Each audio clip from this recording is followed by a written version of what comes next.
Association of Nigeria Universities Alumni calls for the suspension of proposed nationwide strike by the National Association of Nigerian Students. Nigeria ratifies the African Continental Trade Agreement. In international news, International Red Cross declares global warming a bigger threat than COVID-19. And in sport, Benin Republic sets to host WAFU B Under-20 tournament.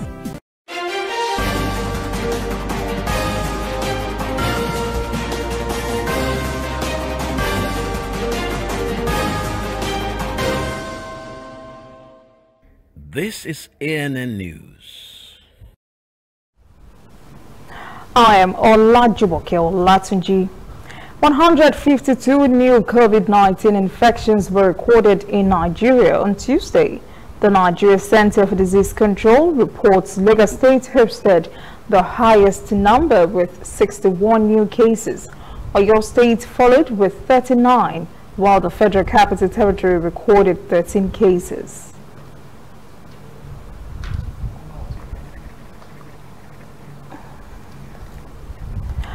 We'll take a break and we'll be right back.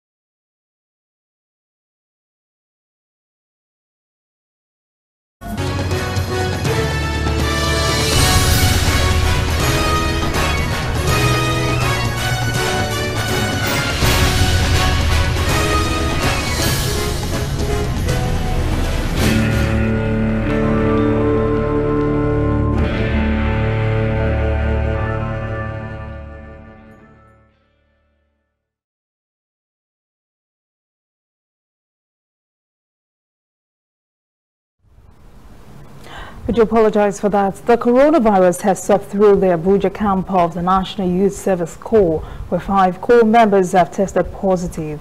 NYSC coordinator in the Federal Capital Territory, Walida Isa, announced this at the Corps members swearing in on Monday. She said 855 members were registered after testing negative for COVID-19. Isa said the 5 that tested positive were isolated from the group and taken to the Nigeria Center for Disease Control for treatment. An appeal has gone out to the National Association of Nigerian Students to suspend its proposed nationwide protest. The Association of Nigeria Universities Alumni is urging nuns to temporarily cease the planned strike until such a time the association would have resolved its crisis with the federal government and the Academic Staff Union of Universities, ASU. President of the Association of Nigeria Universities Alumni, Dr. Stephen Fashakin, along with the General Secretary, Mohammed Sani Wada, had promised in a statement that his association will make positive contributions to the resolution of outstanding issues by making available the knowledge and experience of its members. Nigeria has finally ratified the African Continental Free Trade Agreement last week, becoming the 31st country to do so. Despite its endorsement of the deal, the country says it will keep its land borders with Benin, Cameroon and Niger close to reduced smuggling. Correspondent Deji Badmos has the story. Many had always believed it was only a question of when and not if Nigeria was going to ratify the Africa Continental Free Trade Area. The government had been holding series of sessions with local manufacturers and other key stakeholders to address their concerns over the Continental Trade Initiative. The ratification therefore follows the conclusion of all the consultations the government had been making. It was ratified, and as such, we've beat deadline of the 5th of December. So effectively, we hope that by 1st of January 2021, the agreement will come into force. Nigerian domestic manufacturers had initially expressed concerns over the trade deal especially on the rules of origin, fearing it might lead to massive dumping and kill local industries. But they've now come around over the issue, even though reservations still remain. It's a step in the right direction because we have been calling for the establishment of the AFTA, but the fact still remains whether Nigeria is ready to compete with the rest of Africa. And that can only be determined by the level of our competitiveness. Nigeria may be the dominant market on the African continent, but its manufacturing sector is still struggling, a situation that has been exacerbated by the lack of adequate infrastructure. Whether local manufacturers will be able to hold and expand their market share in the face of the competition the deal would certainly throw up remains to be seen. To me, we are not ready, but we cannot pull the rest of Africa down because of our readiness. Africa has to move forward. Don't forget that we export services as well, because it's not just trading goods, but there's also trading services. Nigeria is in a stronger position than most African countries on banking. We dominate in banking across Africa, and that's banking services. We have educational services. We have ICT services. The biggest ICT take-up is in Nigeria, 180 million mobile phones. Then we have Nollywood, which is used everywhere in the whole continent. We have health services, so we have a lot that we can offer. Despite concerns, quite a number of small businesses in the West African nation are hoping the after-trade deal will provide them the needed opportunity of a wider market to trade and expand their businesses. And they're waiting to cash in. The National Action Committee has been set up to be able to take in what the probable impact is going to be on the private sector and to walk through policy, strategy, and implementation action to ensure that Nigerians get the most out of this free trade agreement. Around 30 countries have so far ratified the Africa Continental Free Trade Area. The implementation of the agreement is scheduled to begin January 1st next year. The deal could potentially connect 1.3 billion people and create a 3.2 trillion economic bloc, significantly driving up trade on a continent that has for long failed to leverage its potentials. Coming up, African stories. Thousands of Ethiopian refugees continue to stream into the Sudan to avoid conflict in Tigray region. And later, international news. International Red Cross declares global warming a bigger threat than COVID-19.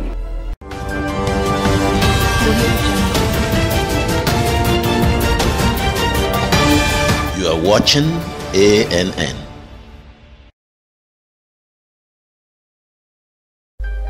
Somewhere in the world, every second of the day, news is happening.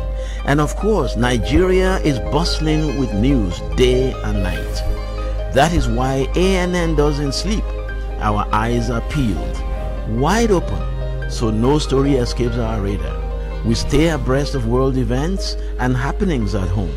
We keep you up to the minute in the world of sports. We give you information to stay on top of your investments and all the hard facts you'll need to navigate your day. If you miss us on air, you can keep up to date on our website and on our social media platforms, Twitter, Instagram, and Facebook at ANN Africa TV. We are ANN, Africa News Network. We do news right in a truly African spirit. Welcome back. This is ANN News. Kenyans have been lax in compliance with COVID-19 measures even as the infection rate rises in the country. So the government has toughened the penalties for disobeying the rules. Flouting the law now carries a $200 fine plus instant arrest. Correspondent Enoch Sikolia has the details. It's compulsory for Kenyans to wear a face mask while in public. Non-compliance could attract a hefty fine of $200. Amid rising cases of COVID-19, police have instructions to arrest and instantly charge. The idea is that people who have coronavirus are less likely to emit droplets and infect others while wearing a face mask. But many don't wear a face mask or covering when they leave the house. Others do not wear it correctly, even when in close contact with others. Many people are wearing masks because they don't want to get arrested because of the current rules and not because there is corona. Kamau says there is conflicting messaging by those in authority. For example, politicians have been holding rallies with people without masks, and so it seems like it's not a serious thing.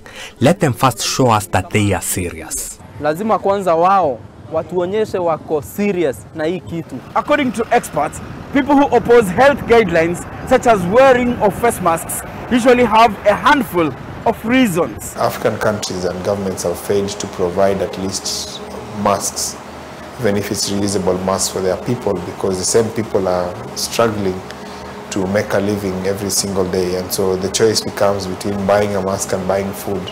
Dr. Machonda says there is a lack of continued sensitization at the community level. Earlier on in the pandemic, there was a lot of fear and panic, and that is what brought about the behavior change you saw, where people are washing their hands, sanitizing, putting on masks. But the fear is now gone, and largely because we haven't seen very severe infections in the African continent, unlike in Europe and the American continent. Kenya is facing a second surge in COVID-19 cases. Experts warn that calls to continue wearing a mask cannot be ignored during this pandemic period. The Ethiopian government's military offensive against the regional authorities in Tigray is forcing thousands of people to flee to the Sudan, where more than 30,000 of them have arrived. The Sudanese border town of Hamdayat is now home to thousands of refugees. The United Nations and local agencies say they are helping these refugees who have continued to pour into the town. The 2-week-old conflict escalated last week after fighters loyal to the Tigray People's Liberation Front allegedly attacked a federal government's position. The government said the attackers had intended to loot weapons and equipment. The federal government responded with a military action it says was against some members of the TPLF. But the TPLF responded by calling the action a war against Tigray. Ugandan shoppers are getting early online Black Friday offers this year to discourage social crowding in the age of COVID-19. Several deals are struck online, and some even go as far as getting their groceries delivered by online shops. Correspondent Isabella Kia has the story. Online and retail stores in Uganda are rolling out Black Friday deals all this month. Instead of the traditional short-term price cuts around the 27th November. Even so, the shopping holiday is expected to be lower key than previous years due to the economic hardship brought about by the COVID-19 pandemic. The deals we have up to 80% is a reflection of Jumia's commitment, of our partners and our vendors' commitment to giving back to our customers who have suffered quite a lot, both on the health side, the economic side, and also on a personal level as well. Black Friday usually offers shoppers good deals for early Christmas shopping. With health concerns due to the pandemic, customers are avoiding stores and buying online. But fashion stores say they are finding it hard to get the right sizes, especially if they have to make online deliveries. And social distancing and closed changing rooms in physical stores means brands are having to get creative. Shoppers are also embracing online shopping as an easy and less risky way to get groceries. It's very safe, first of all, because they deliver from a distance, so there's no contact even while they deliver. So that makes me feel comfortable, knowing at least I don't know where this person has been, I don't have to have contact with them, and also it's very convenient for me. So even if there's no mad dash on Black Friday itself this year, store owners are hoping deals throughout November will help them stay in business. When we return, international news. International Red Cross declares global warming a bigger threat than COVID-19. And later, sport. Benin Republic set to host WAFU B Under-20 tournament.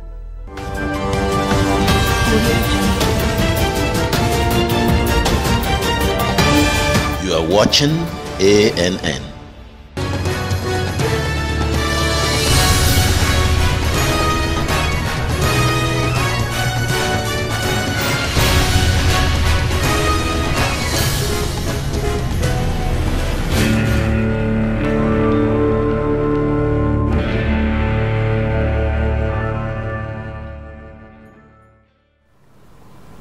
Welcome back. This is ANN News.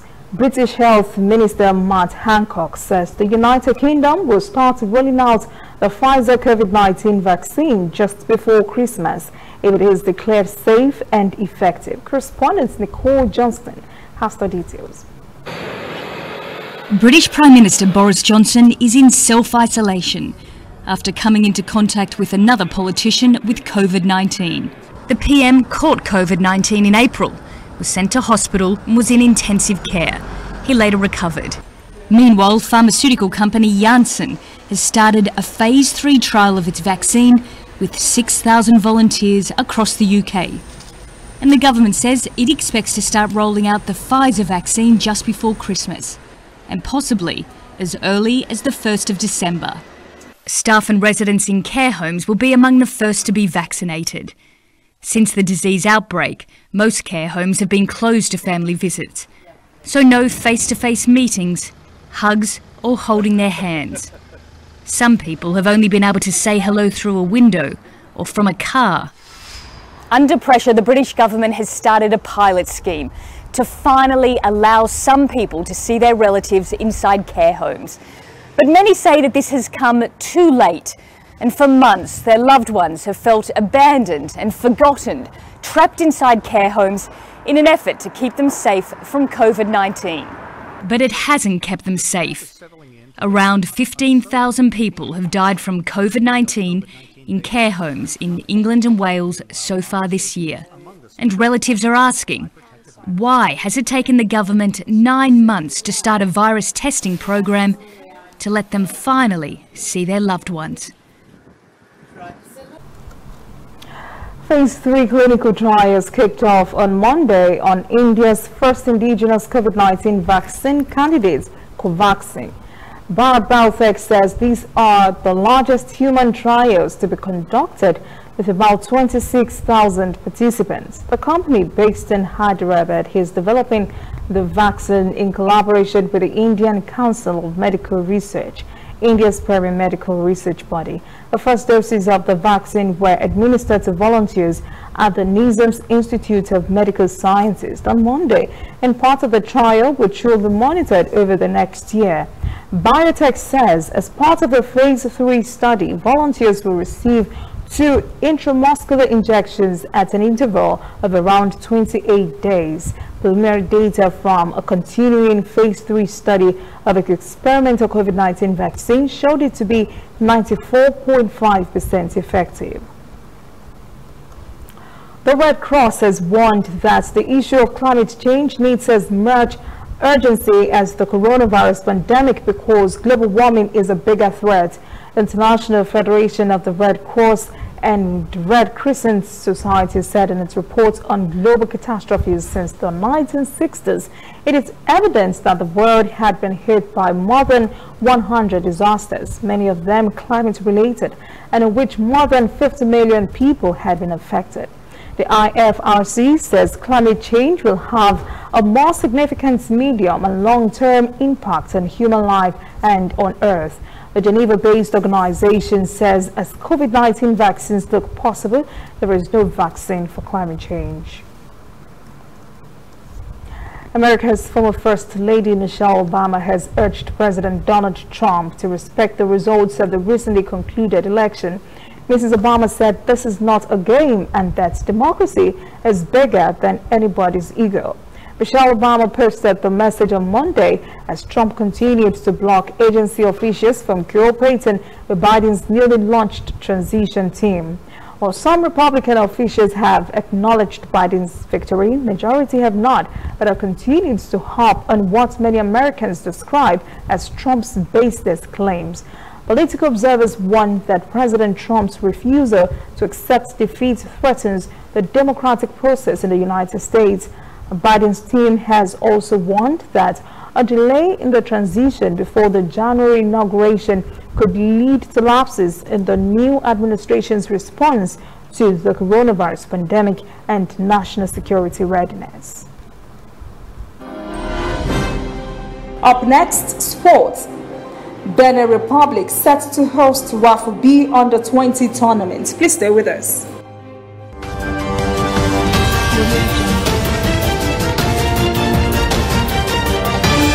You are watching ANN.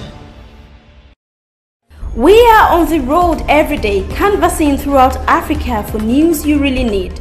We follow the story everywhere, from every corner of Nigeria to the wide African expanse. We bring you what's making headlines. We connect you with news you can use. ANN, African News Network, in a truly African spirit. Whether in your house, at your office, on your phone or online, we are there. We have the facts behind the headlines. We cut to the chase with the news you really need. We cover every angle. We are the bigger, better news network. We are African News Network. ANN. Watch ANN News on MITV from a truly African spirit. Welcome back. This is ANN News. In sport, the WAFU B Under-20 tournament, earlier scheduled to take place today in Togo, will now held in the Republic of Benin early next month. The Flying Eagles have been drawn in Group B alongside Ghana and Ivory Coast. Nigeria's 7-time winners of the competition are currently in camp in Abuja, where coach Ladan Boso has expressed confidence that his team will qualify for the tournament to be held in Mauritania despite their short preparation time. President of the French Rugby Federation has announced on Tuesday that France will play their 2 home matches in the 2021 Six Nations behind closed doors because of the coronavirus pandemic. France will host Scotland in late February and Wales in March in Paris. Last week, France had to cancel a Nations Cup match against Fiji in Rains after some Fijian players tested positive for COVID-19.